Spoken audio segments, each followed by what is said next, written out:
Halo semuanya, aku Milka dan hari ini aku mau share tentang gimana sih caranya ngadepin situasi yang di luar dari kemampuannya kita. Sebelumnya coba kita ingat-ingat lagi.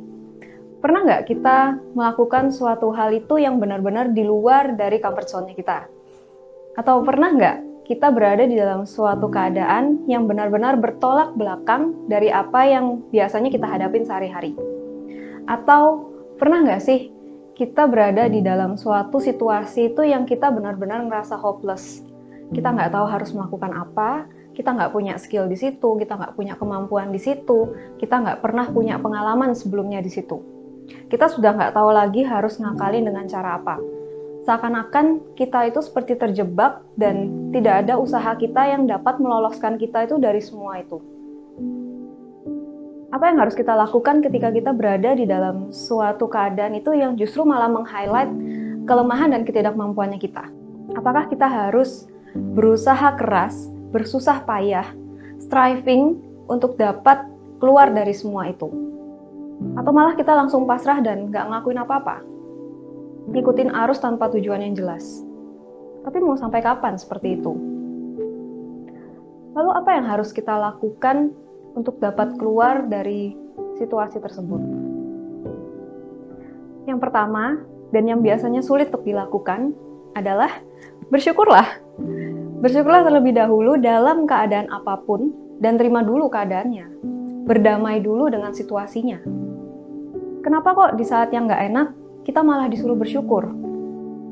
Ya bersyukurlah, karena ketika kita tidak mampu melakukan suatu hal, itu berarti bukan bagiannya kita, tapi itu bagiannya Tuhan. Dan bersyukurlah juga karena berarti kita akan mengalami betapa luar biasanya Tuhan kita yang akan turun tangan secara langsung untuk menolong kita.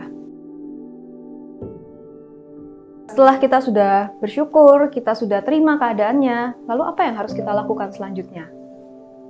Yang kedua, ya sesimpel kita buka Bible kita cari kata-katanya Tuhan itu yang bisa kita jadikan pegangan. Kita percayai, kita perkatakan, dan kita taruh iman kita di situ. Seperti salah satu ayat yang selalu aku pegang di 2 Korintus 12 ayat 9. Tuhan itu bilang, "Cukuplah kasih karunia-Ku bagimu, sebab di dalam kelemahanlah kuasaku menjadi sempurna."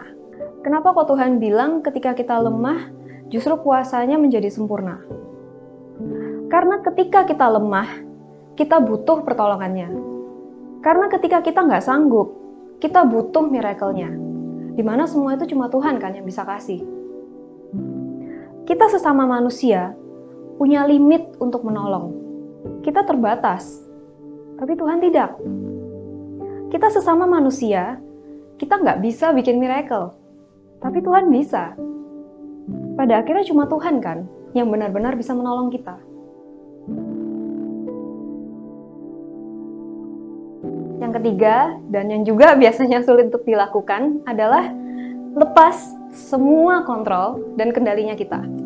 Kita pindah tangankan semuanya ke Tuhan. Kita berhenti dari cara berpikirnya kita dan logikanya kita. Dan biarkan Tuhan itu yang menuntun kita secara spesifik, satu persatu, step by step, dan akan memampukan kita untuk melakukan hal-hal yang sebelumnya itu terlihat mustahil untuk kita lakukan dalam hidup kita. Tuhan akan bekerja dengan caranya sendiri, di luar dari apa yang mampu kita bayangkan dan mampu kita pikirkan. So, ketika pada akhirnya kita nanti mampu melewati semuanya, sedikit pun itu bukan karena kehebatannya kita, tapi karena Tuhan yang memampukan kita. Jadi janganlah kita merasa malu, kita merasa hopeless, ketika kita mengalami situasi yang tidak dapat kita lakukan dan kita merasa lemah. Tapi kita tinggal lari ke Tuhan dan biarkan kuasa Tuhan itu yang akan memenuhi kita dan menjadi semakin nyata dalam kehidupannya kita. Karena hanya dengan berjalan bersama Tuhan, tidak ada yang tidak dapat kita lakukan. Jadi ketika kita nantinya kembali dihadapkan dengan situasi yang di luar dari kemampuannya kita, mau pusing-pusing sendiri atau jalan bersama Tuhan?